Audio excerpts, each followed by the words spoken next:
We are about to go and tour the new West Coast Racers construction site. I'm so happy and excited about that.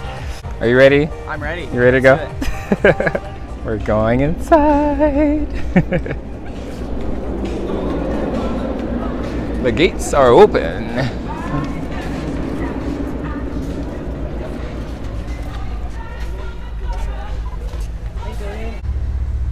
We'll be able to enter from two sides. So if you're coming to the area, there'll be a door open, the exit door there. You'll see as you come to the area, and of course you'll exit. In a few minutes, but where Neil is standing right now is where the retail store will live, right over there. And caissons in the footings, there's 273 of them on this ride. That is a lot of food, a lot of stuff. Here is the director of operations. In 2014, we were talking about this project. Wow. 2004. We really got the ball rolling with the contract. Wow. Cool. All the track you see comes from Italy. The columns come some from Lancaster, actually, some from China. So coordinating trucks that pick all that up, to bring it to barges, to bring it to boats, to bring it to trucks to get here, it's a lot. And right behind you, if you look at this area right here, you'll see where the track crosses over. It's right about where the gentlemen are in working on the van lift today. The columns, all the black pieces right there, where all those particular columns were all built in Lancaster, which is right up the road. The track is in Italy, and then the other on the left-hand side, the columns were built in China. So it's kind of like three countries coming together on this project. It's really, it's kind of an aha moment. It's a big space that we've left open here that allows us to do events, special car shows and things that we'll do throughout the area that fit into the ride. So doing a lot of design in the queue line. So as you go through the queue line, there'll be actually a prop car that's built specifically for us. It's kind of themed towards the cars that you'll be riding when you get on the ride. But a lot of theming elements that they'll help us do inside the vehicle. And they're also doing the production that you'll see in the queue line. So as you go through the queue line, you'll look through garage doors. It'll look just like you're in the West Coast Customs shop. So you'll see them working as you go through the line. And then at pit stop, Ryan will come on from West Coast Customs and talk about what we're doing to your train to make it faster on cycle 2. I've seen Pit My Ride. I think that was their show. That was their first show. Yeah. It's a very, very cool shop. We'd love to go down there. We go down there every week to check on the progress and talk to those guys and see what's going on. But it's a pretty spectacular shop. A lot of what we're doing here, like Neil referenced to, is our queue building, and the inside of it kind of is similar to what their shop is set up like, what it looks like. That's what I'm curious if anybody's been down and seen it. We'll have the soft collars on this particular ride. We don't have that on full throttle, and then they'll have the what I call the ankle seat. So real quick on the ride side. Right here, where you see all this is our MCC room, where all of our equipment will go for our launch station. Right next to it is where our big transformers will live. There's 690 volt transformers for this ride, which is probably one of the first I've ever seen that launch.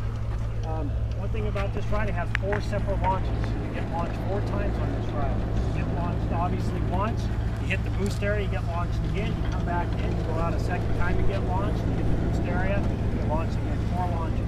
Really, I think that's pretty cool. Yes, and launch you will do. Thanks so much, Tim and Neil. I'll go ahead and take it from here.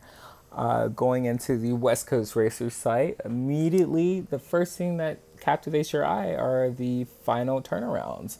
You're literally right under the track. I can't stress this enough. It was mentioned during our tour that the coaster itself is only about 70% complete. And so what this means is that while it may almost be finished, they still have a lot of work to do. And you can see that here with the spaghetti bowl section, as there's no track on site yet. And this was an active construction site, so they were currently working on the ride as we were taking the tour, which was pretty cool to see. And I was impressed that this coaster will truly be aesthetically pleasing from all angles. And that's something that was mentioned as well, that they want everyone to feel like they are immersed in the LA-centric culture. There's not one, not two, not three, but 4 separate launches on this ride. You know how intense this is going to be when it finally opens? And it was confirmed that the top speed will be 56 miles per hour. So we are going to be pretty much being flung around this entire track throughout the entire experience. And I can't wait. From this section, you can see the ride just shoots straight up into that final corkscrew and into the Spaghetti Bowl section of the ride. And as you can see, there's not enough track here just yet, but this will be amazing to see once it finally opens, and just how close these turns are going to be when you are experiencing the ride. Now, just under the supports is the Cyclone 500 racetrack. Now, I personally have never experienced this attraction before, well, primarily because you have to pay for it, but I actually may put some money down to pay for this when West Coast Racers opens, because I want to have that experience of being able to look up and see the track and the trains as they pass right above you. I mean, who wouldn't want to see that happen?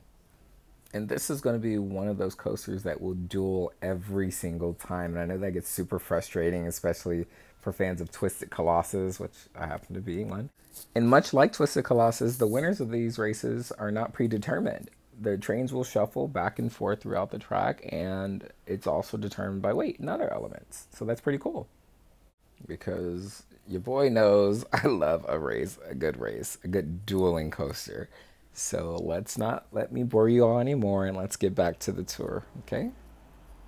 The whole idea behind this is obviously racing in that element that lives in Southern California, and everybody loves it. And you know how some of the older movies were built around racing in the wash, and so we kind of modeled this area after that, and I think it lends itself to it very well. And as you can tell, as the track comes in and it goes up, and it goes up really fast. If any of you, and most of you, know how roller coasters are, you can see where the flanges are, and that's where the track is as it goes up to Collins. So you can see, coming out of the wash, it goes up quick, and then it's going to dive back down into this, like Neil said, the Spaghetti Bowl area, throw you around, throw you back out, and then you can kind of get an idea of how low it gets over here. So it's going to be an extremely exciting ride. Whew, and just hearing that just makes me excited all over again. But you know what else makes me excited is being able to have other restaurants and venues inside of the actual area that will enhance it. So right there, we're looking at the new chicken restaurant that will serve fried chicken. It's going to be completely brand new. We also have the candy store returning, which was actually completely gutted, and will be a completely new candy store. We still will see areas where you can actually make the candy, so that's also going to be a pretty neat upgrade from the original candy store that was in Cyclone Bay. And here at thecoasterkings.com, what we're most excited for is the new taco restaurant that will be in the area. It'll offer many different assortments of tacos, and of course some vegetarian options, which I'm excited about personally. And to the right of that, where you have the past boneless wing stand, that will turn into a drink and snack station. So just goes to show there's going to be a lot of great food to try in the area when it opens. And speaking of when it opens, this Epic Rides souvenir shop after Apocalypse is actually going to turn into a members lounge. So those of you who are members, this will be an area where you can go and relax. There'll be charging stations. You can also refill your membership cups. And just beyond the membership lounge, you'll see the Aftermath Maze. Now, that's a very popular maze here during Six Flags Magic Mountain's Fright Fest that will be returning this year. So during the Fright Fest season, we should see the area reopened, as well as Apocalypse before West Coast Racers. So I'm excited for that, because Apocalypse, the ride, was actually recently just all retracked, and it'll offer an amazing experience. And this section of the park will be the other entrance / exit where you can enter the new underground area.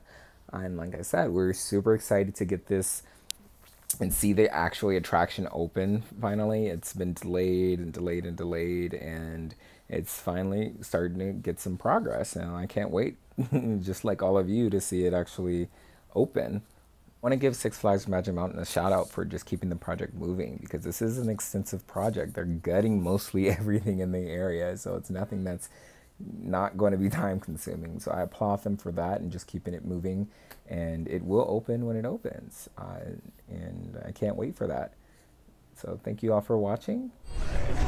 All right, folks, so we just finished the West Coast Racers construction tour. Stay tuned for more updates from thecoasterkings.com, and we'll see you next time. Bye, guys. Bye. As always, thank you all for watching. We truly appreciate the support, and be sure to check back for more regular updates on your favorite theme parks here in Southern California.